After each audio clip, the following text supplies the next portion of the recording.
وَلَقَدْ أَرْسَلْنَا نُوحًا وَإِبْرَاهِيمَ وَجَعَلْنَا فِي ذُرِّيَّتِهِمَا النُّبُوَّةَ وَالْكِتَابَ فَمِنْهُمْ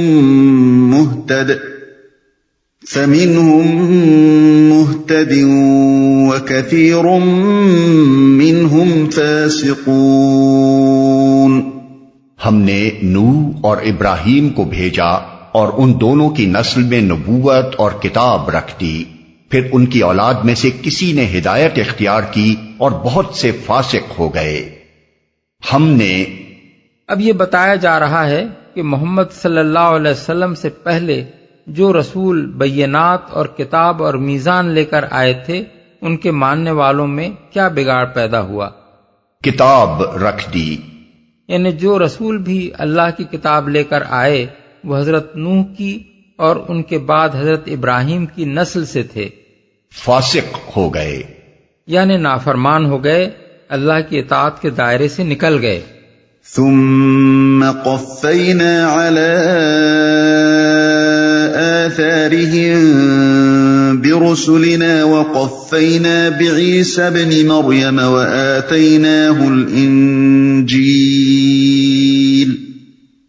وآتيناه الإنجيل وجعلنا في قلوب الذين اتبعوه رأفة ورحمة ورهبانية ابتدعوها ما كتبناها عليهم إلا ابتغاء رضوان الله فما رعوها حق رعايتها فآتينا الذين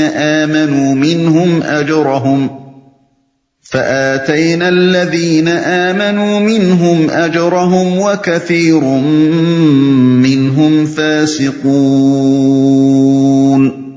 ان کے بعد پے در پے ہم نے اپنے رسول بھیجے اور ان سب کے بعد عیسیٰ ابن مریم کو مبعوث کیا اور اس کو انجیل عطا کی، اور جن لوگوں نے اس کی پیروی اختیار کی ان کے دلوں میں ہم نے ترس اور رحم ڈال دیا، اور رہبانیت انہوں نے خود ایجاد کر لی، ہم نے اسے ان پر فرض نہیں کیا تھا مگر اللہ کی خوشنودی کی طلب میں انہوں نے آپ ہی یہ بدعت نکالی اور پھر اس کی پابندی کرنے کا جو حق تھا اسے ادا نہ کیا۔ ان میں سے جو لوگ ایمان لائے ہوئے تھے ان کا اجر ہم نے ان کو عطا کیا، مگر ان میں سے اکثر لوگ فاسق ہیں۔ ترس اور رحم ڈال دیا، اصل الفاظ ہیں رافت اور رحمت، یہ دونوں لفظ قریب قریب ہم معنی ہیں، مگر جب یہ ایک ساتھ بولے جاتے ہیں تو رافت سے مراد وہ رقیق القلبی ہوتی ہے جو کسی کو تکلیف و مصیبت میں دیکھ کر ایک شخص کے دل میں پیدا ہو، اور رحمت سے مراد وہ جذبہ ہوتا ہے جس کے تحت وہ اس کی مدد کی کوشش کرے۔ حضرت عیسیٰ علیہ السلام چونکہ نہایت رقیق القلب اور خلق خدا کے لیے رحیم و شفیق تھے، اس لیے ان کی سیرت کا یہ اثر ان کے پیرووں میں سرایت کر گیا کہ وہ اللہ کے بندوں پر ترس کھاتے تھے اور ہمدردی کے ساتھ ان کی خدمت کرتے تھے۔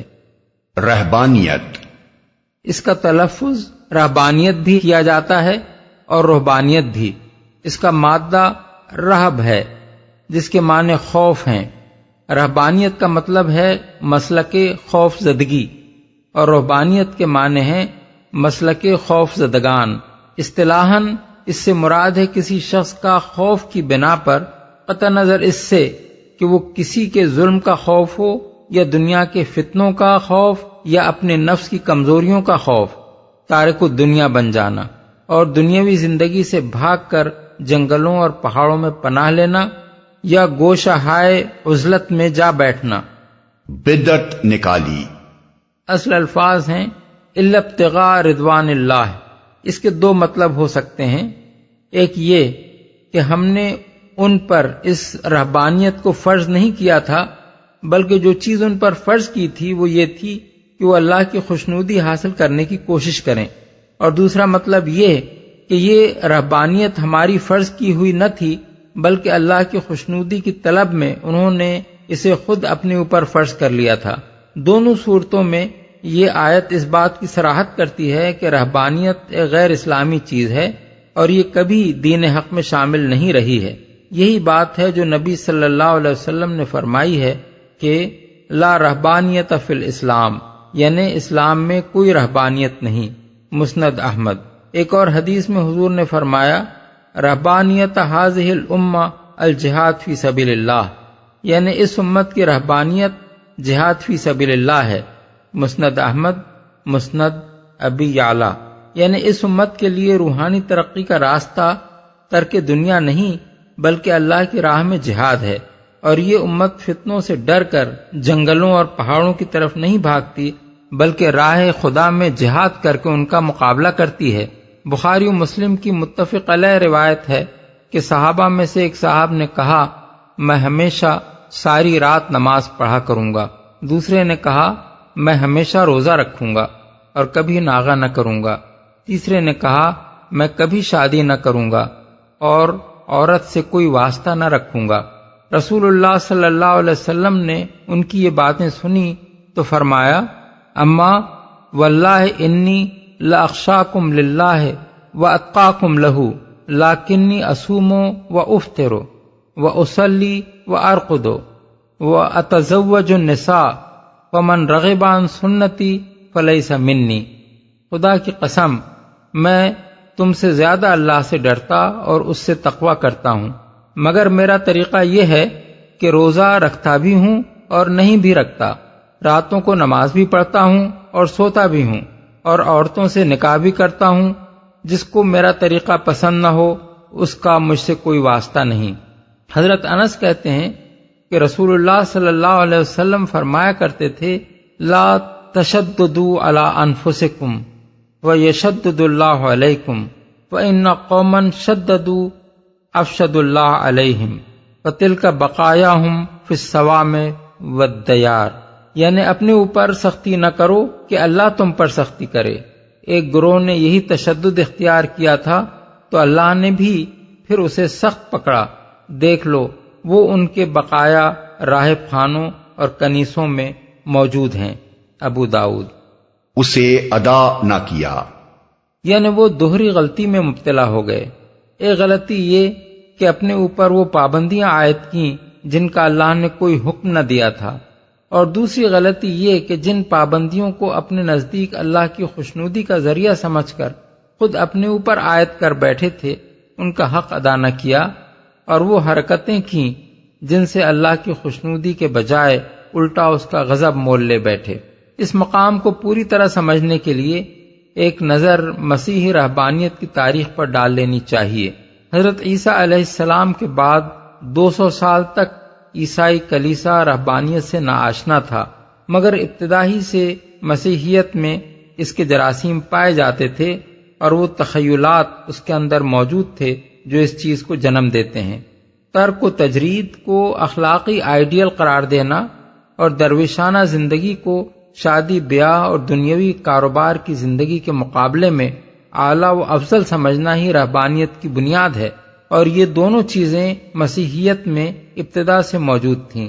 خصوصیت کے ساتھ تجرد کو تقدس کا ہم معنی سمجھنے کی وجہ سے کلیسا میں مذہبی خدمات انجام دینے والوں کے لیے یہ بات ناپسندیدہ خیال کی جاتی تھی کہ وہ شادی کریں، بال بچوں والے ہوں اور خانداری کے بکھیڑوں میں پڑیں۔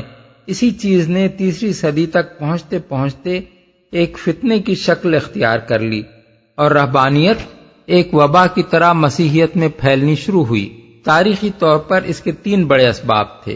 ایک یہ کہ قدیم مشرق سوسائٹی میں شہوانیت، بدکرداری اور دنیا پرستی جس شدت کے ساتھ پھیلی ہوئی تھی، اس کا توڑ کرنے کے لیے عیسائی علماء نے اعتدال کی راہ اختیار کرنے کے بجائے انتہا پسندی کی راہ اختیار کی۔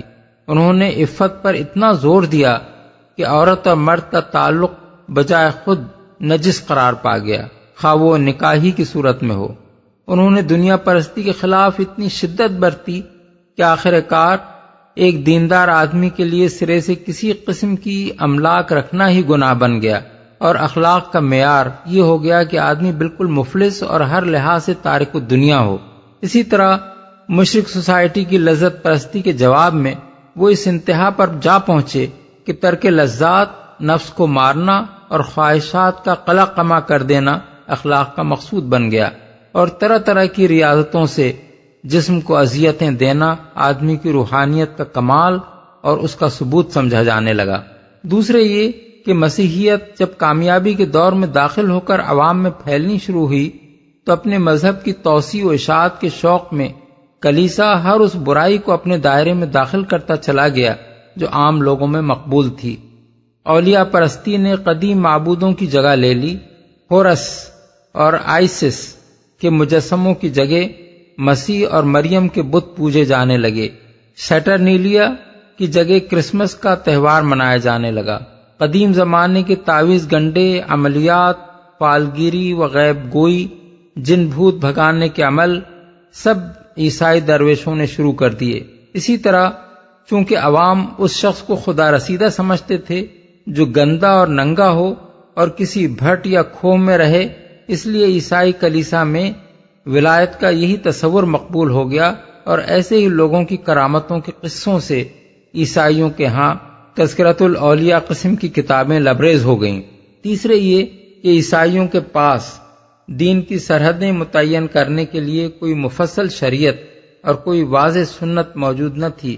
شریعت موسوی کو وہ چھوڑ چکے تھے اور تنہا انجیل کے اندر کوئی مکمل ہدایت نامہ نہ پایا جاتا تھا، اس لیے مسیح و علماء کچھ باہر کے فلسفوں اور طور طریقوں سے متاثر ہو کر اور کچھ خود اپنے رجحانات کی بنا پر طرح طرح کی بدعتیں دین میں داخل کرتے چلے گئے۔ رہبانیت بھی انہی بدعتوں میں سے ایک تھی۔ مسیح مذہب کے علماء اور ائمہ نے اس کا فلسفہ اور اس کا طریقہ کار بدھ مذہب کے بھکشوؤں سے، ہندو جوگیوں اور سنیاسیوں سے، قدیم مصری فقراء یعنی اینکورائٹس سے، ایران کے مانویوں سے اور افلاطون افلاطینوس کے پیرو اشراقیوں سے اخذ کیا، اور اسی کو تزکیہ نفس کا طریقہ، روحانی ترقی کا ذریعہ اور تقرب اللہ کا وسیلہ قرار دے لیا۔ اس غلطی کے مرتکب کوئی معمولی درجے کے لوگ نہ تھے۔ 3 صدی سے 7ویں صدی عیسوی یعنی نزول قرآن کے زمانے تک جو لوگ مشرق اور مغرب میں مسیحیت کے اکابر علماء، بزرگ ترین پیشوا اور امام مانے جاتے ہیں، Saint Athanasius, Saint Basil, Saint Gregory Nazianzen, Saint Chrysostom, Saint Ambrose, Saint Jerome, Saint Augustine, Saint Benedict, Gregory اعظم، سب کے سب خود راہب اور رہبانیت کے زبردست علمبردار تھے۔ انہی کی کوششوں سے کلیسا میں رہبانیت نے رواج پایا۔ تاریخ سے معلوم ہوتا ہے کہ عیسائیوں میں رہبانیت کا آغاز مصر سے ہوا۔ اس کا بانی سینٹ اینتھونی تھا جو 250 عیسوی میں پیدا ہوا اور 350 عیسوی میں دنیا سے رخصت ہوا۔ اسے پہلا مسیحی راہب قرار دیا جاتا ہے۔ اس نے فیوم کے علاقے میں پس پیئر کے مقام پر، جو اب دیر المیمون کے نام سے معروف ہے، پہلی خانقاہ قائم کی۔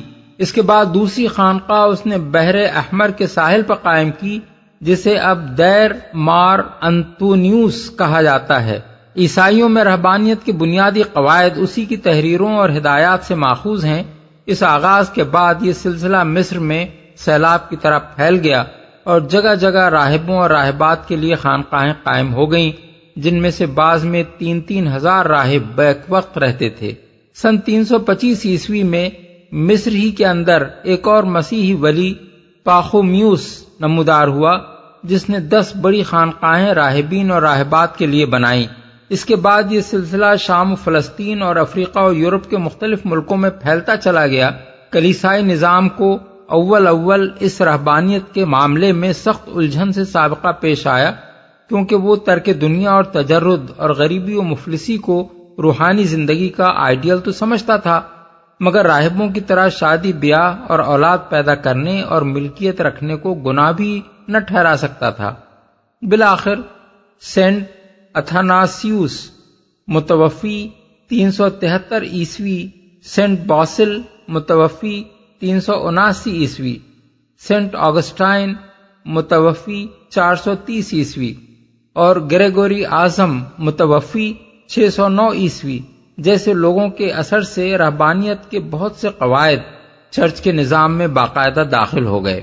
اس راہبانہ بدعت کی چند خصوصیات تھیں جنہیں ہم اختصار کے ساتھ بیان کرتے ہیں۔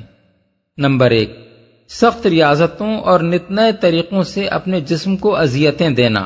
اس معاملے میں ہر راہب دوسرے پر سبقت لے جانے کی کوشش کرتا تھا۔ عیسائی اولیاء کے تذکروں میں ان لوگوں کے جو کمالات بیان کیے گئے ہیں وہ کچھ اس قسم کے ہیں۔ اسکندریہ کا سینٹ مکاریوس ہر وقت اپنے جسم پر 80 پاؤنڈ کا بوجھ اٹھائے رکھتا تھا۔ 6 مہینے تک وہ ایک دلدل میں سوتا رہا اور زہریلی مکھیاں اس کے برہنہ جسم کو کاٹتی رہیں۔ اس کے مرید سینٹ یوسیبیوس نے پیر سے بھی بڑھ کر ریاضت کی۔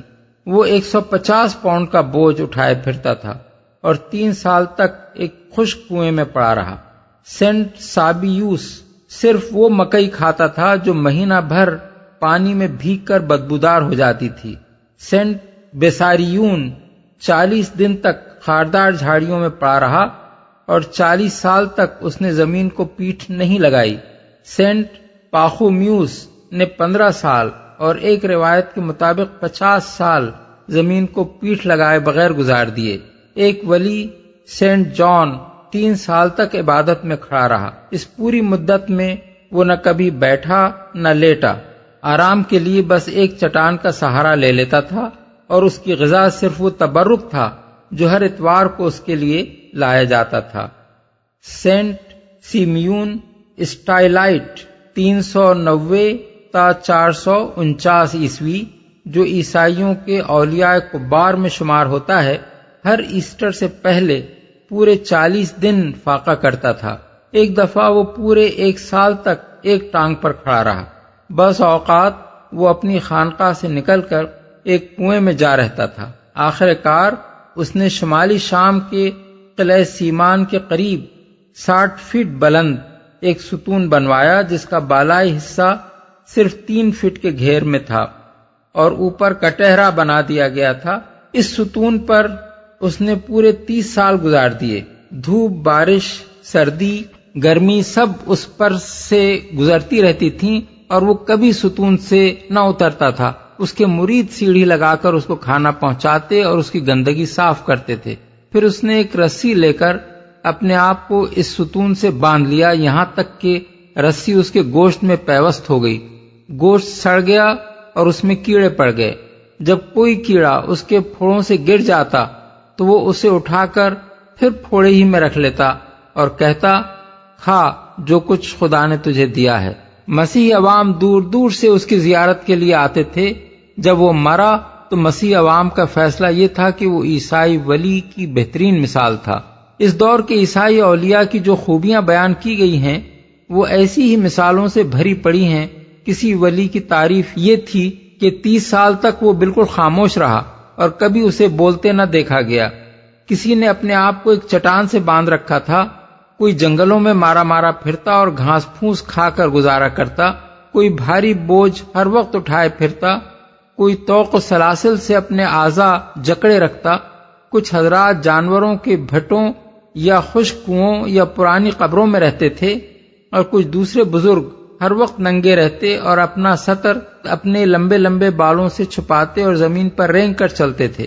ایسے ہی ولیوں کی کرامات کے چرچے ہر طرف پھیلے ہوئے تھے اور ان کے مرنے کے بعد ان کی ہڈیاں خانقاہوں میں محفوظ رکھی جاتی تھیں۔ میں نے خود کوہ سینا کے نیچے سینٹ کیتھرائن کی خانقاہ میں ایسی ہڈیوں کی ایک پوری لائبریری سجی ہوئی دیکھی ہے، جس میں کہیں اولیاء کی کھوپڑیاں قرینے سے رکھی ہوئی تھیں، کہیں پاؤں کی ہڈیاں اور کہیں ہاتھوں کی ہڈیاں، اور ایک ولی کا تو پورا ڈھانچہ ہی شیشے کی ایک الماری میں رکھا ہوا تھا۔ نمبر 2، ان کی دوسری خصوصیت یہ تھی کہ وہ ہر وقت گندے رہتے اور صفائی سے سخت پرہیز کرتے تھے۔ نہانا یا جسم کو پانی لگانا ان کے نزدیک خدا پرستی کے خلاف تھا۔ جسم کی صفائی کو وہ روح کی نجاست سمجھتے تھے۔ سینٹ اتھاناسیوس بڑی عقیدت کے ساتھ سینٹ اینتھونی کی یہ خوبی بیان کرتا ہے کہ اس نے مرتے دم تک کبھی اپنے پاؤں نہیں دھوئے۔ سینٹ ابراہام جب سے داخل مسیحیت ہوا پورے 50 سال اس نے نہ منہ دھویا نہ پاؤں۔ ایک مشہور راہبہ کنواری سلویا نے عمر بھر اپنی انگلیوں کے سوا جسم کے کسی حصے کو پانی نہ لگنے دیا۔ ایک کانوینٹ کی 130 راہبات کی تعریف میں لکھا ہے کہ انہوں نے کبھی اپنے پاؤں نہیں دھوئے اور غسل کا تو نام سن کر ہی ان کے بدن پر لرزہ چڑھ جاتا تھا۔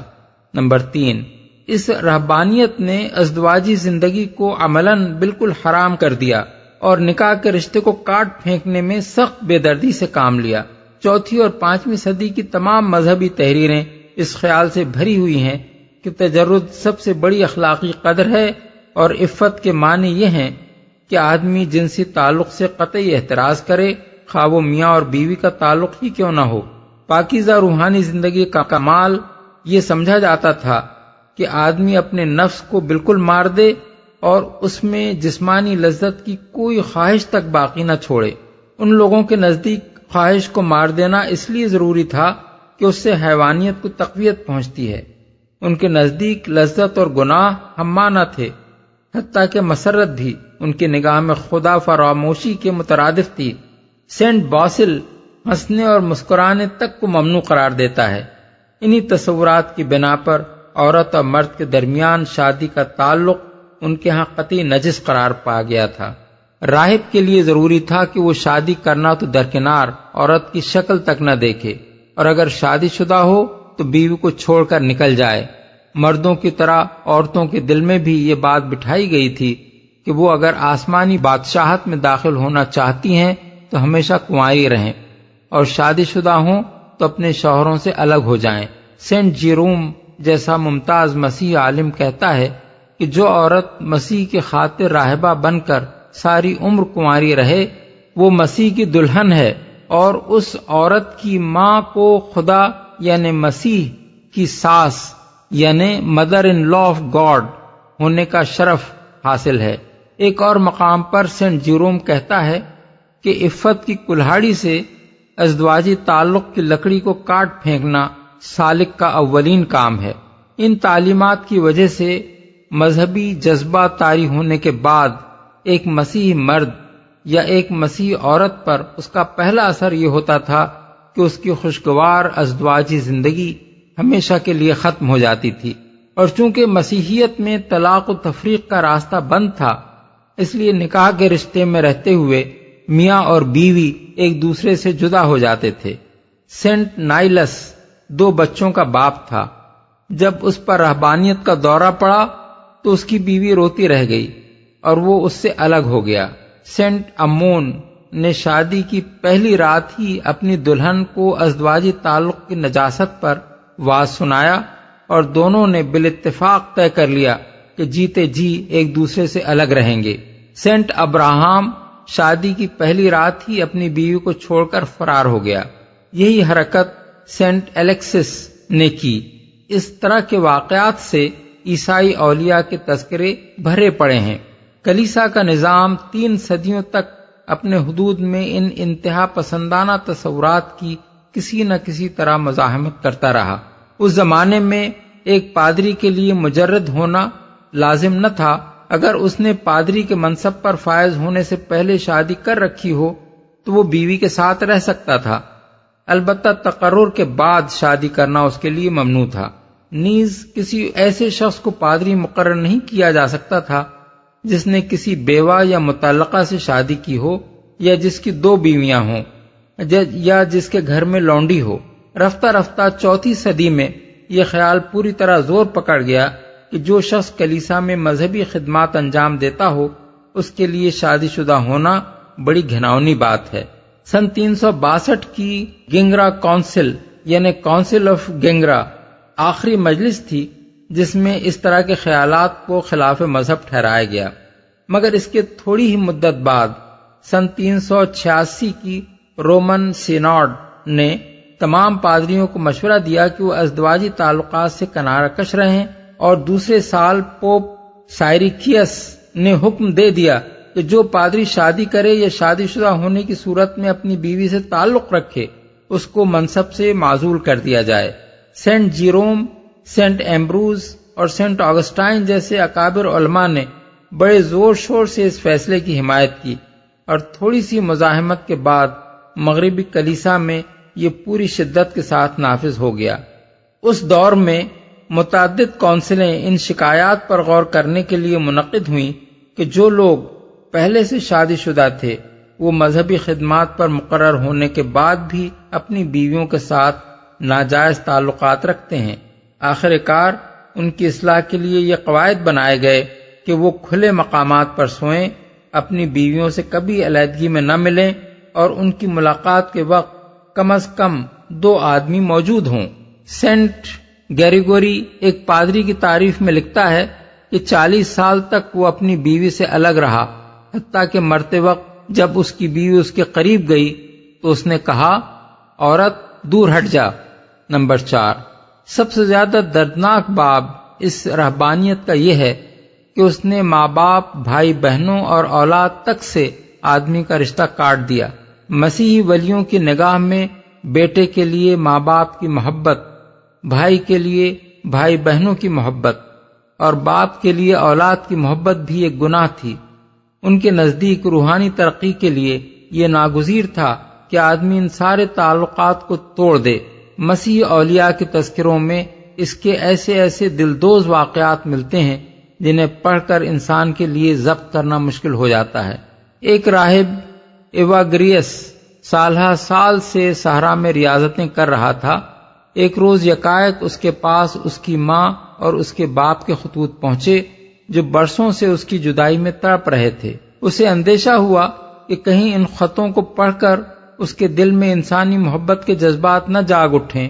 اس نے ان کو کھولے بغیر فوراً آگ میں جھونک دیا۔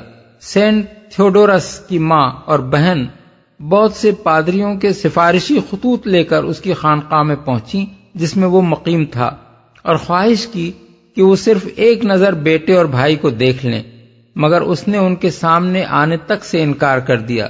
سینٹ مارکس کی ماں اس سے ملنے کے لیے اس کی خانقاہ میں گئی اور خانقاہ کے شیخ یعنی ایبٹ کی خوشامدیں کر کے اس کو راضی کیا کہ وہ بیٹے کو ماں کے سامنے آنے کا حکم دے، مگر بیٹا کسی طرح ماں سے نہ ملنا چاہتا تھا۔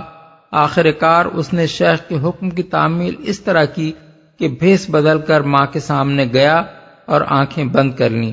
اس طرح نہ ماں نے بیٹے کو پہچانا نہ بیٹے نے ماں کی شکل دیکھی۔ ایک اور ولی سینٹ پوئمن اور اس کے 6 بھائی مصر کی ایک صحرائی خانقاہ میں رہتے تھے۔ برسوں بعد ان کی بوڑھی ماں کو ان کا پتہ معلوم ہوا اور وہ ان سے ملنے کے لیے وہاں پہنچی۔ بیٹے ماں کو دور سے دیکھتے ہی بھاگ کر اپنے حجرے میں چلے گئے اور دروازہ بند کر لیا۔ ماں باہر بیٹھ کر رونے لگی اور اس نے چیخ چیخ کر کہا، میں اس بڑھاپے میں اتنی دور چل کر صرف تمہیں دیکھنے آئی ہوں، تمہارا کیا نقصان ہوگا اگر میں تمہاری شکلیں دیکھ لوں؟ کیا میں تمہاری ماں نہیں ہوں؟ مگر ان ولیوں نے دروازہ نہ کھولا اور ماں سے کہہ دیا کہ ہم تجھ سے خدا کے ہاں ملیں گے۔ اس سے بھی زیادہ دردناک قصہ سینٹ سیمیون اسٹائلائٹس کا ہے، جو ماں باپ کو چھوڑ کر 27 سال غائب رہا۔ باپ اس کے غم میں مر گیا، ماں زندہ تھی۔ بیٹی کی ولایت کے چرچے جب دور و نزدیک پھیل گئے تو اس کو پتہ چلا کہ وہ کہاں ہے۔ بیچاری اس سے ملنے کے لیے اس کی خانقاہ پر پہنچی، مگر وہاں کسی عورت کو داخلے کی اجازت نہ تھی۔ اس نے لاکھ منت سماجت کی کہ بیٹا یا تو اسے اندر بلا لے یا باہر نکل کر اسے اپنی صورت دکھا دے، مگر اس ولی اللہ نے صاف انکار کر دیا۔ 3 رات اور 3 دن وہ خانقاہ کے دروازے پر پڑی رہی اور آخر کار وہیں لیٹ کر اس نے جان دے دی۔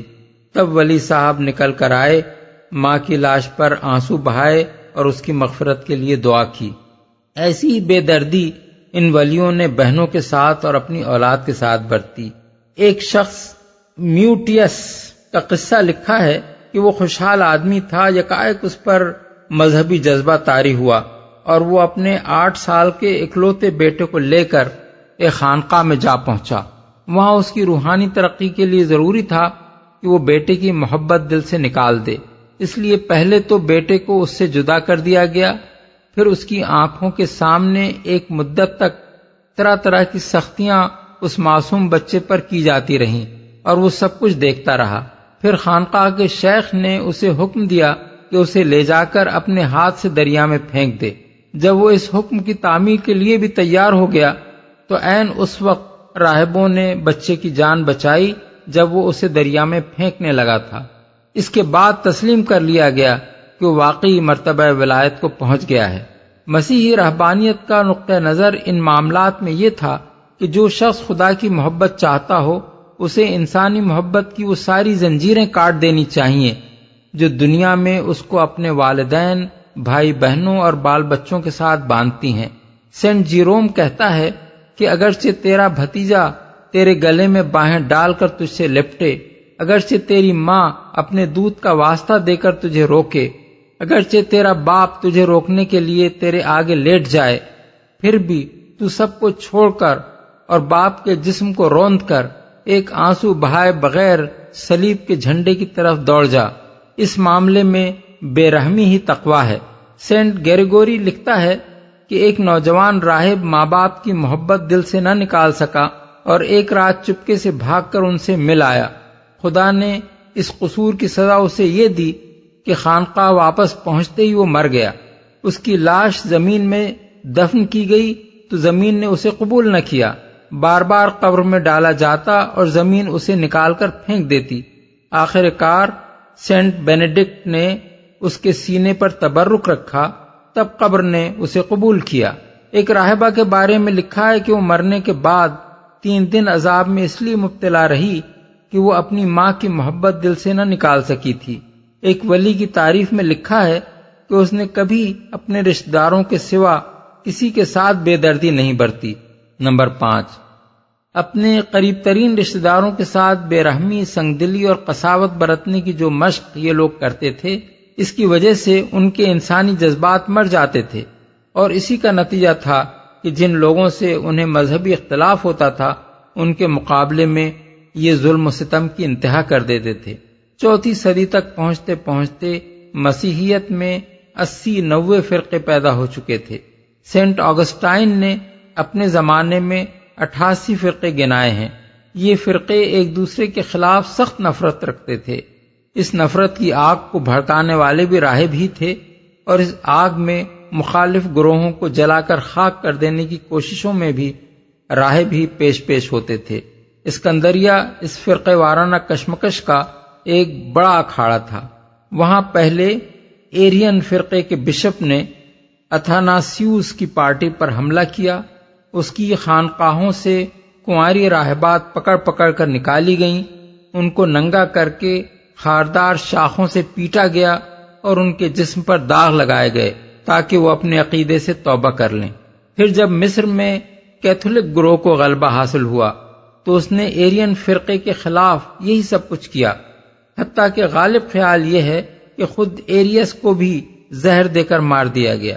اسی اسکندریہ میں ایک مرتبہ سینٹ سائرل کے مرید راہبوں نے ہنگامہ عظیم برپا کیا، یہاں تک کہ مخالف فرقے کی ایک راہبہ کو پکڑ کر اپنے کلیسا میں لے گئے، اسے قتل کیا، اس کی لاش کی بوٹی بوٹی نوچ ڈالی اور پھر اسے آگ میں جھونک دیا۔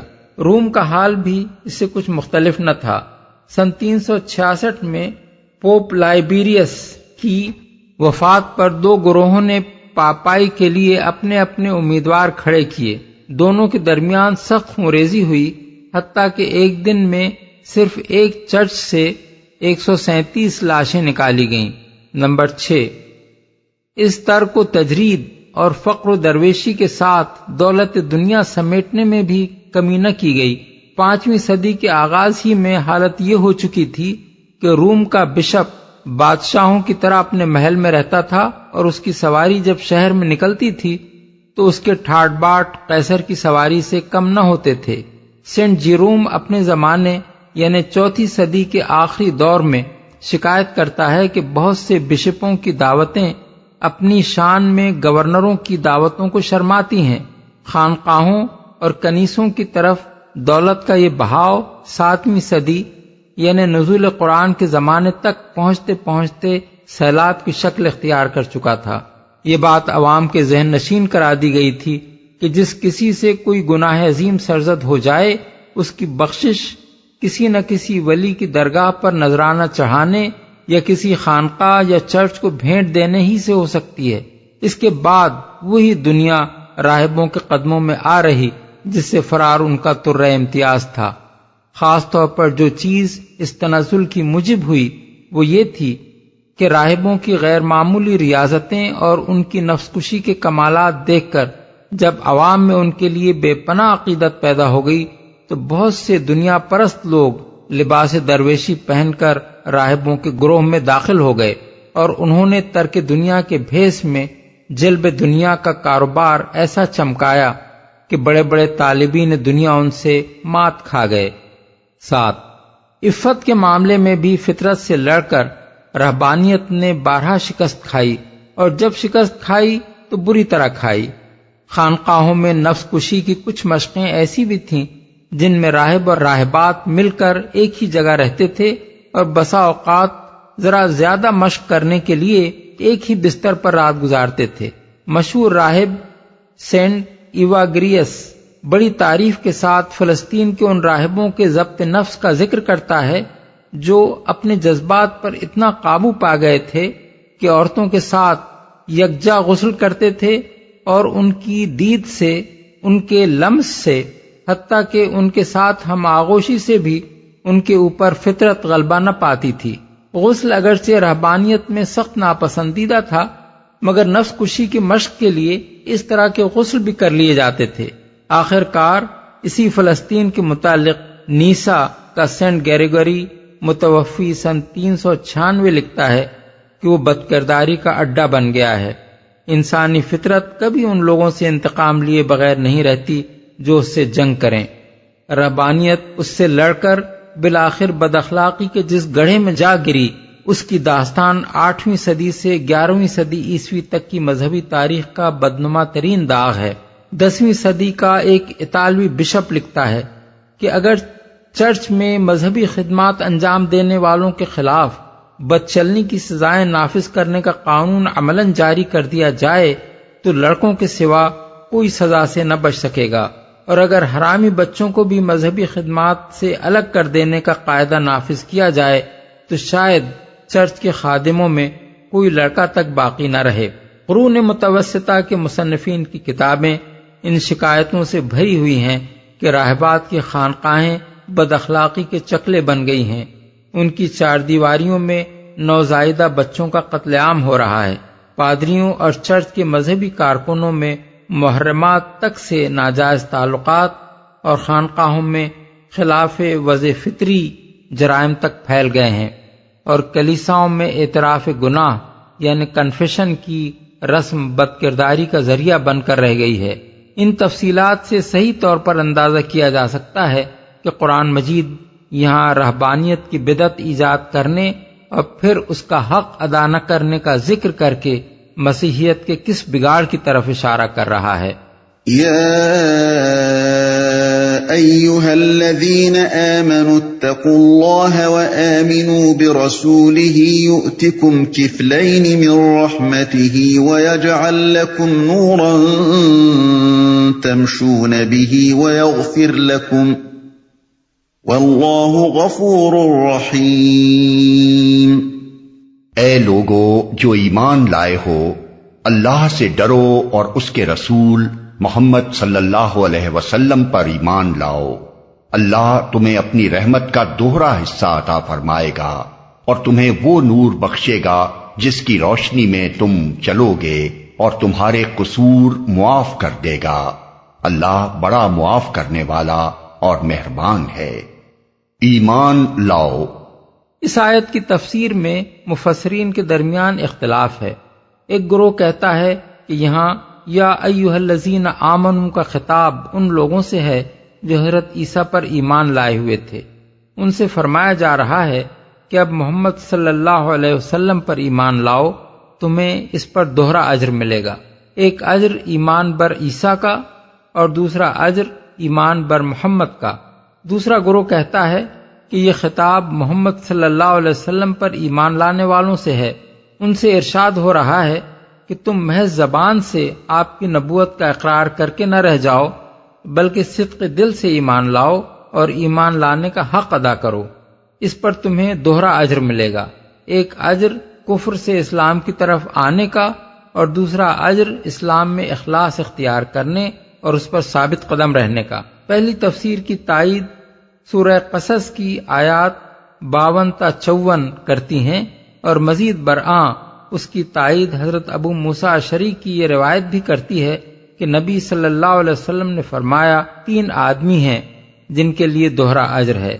ان میں سے ایک ہے رجل من اہل الکتاب آمن بنبیہ و آمن بمحمد، یعنی اہل کتاب میں سے وہ شخص جو اپنے سابق نبی پر ایمان رکھتا تھا اور پھر محمد صلی اللہ علیہ وسلم پر بھی ایمان لے آیا، بخاری و مسلم۔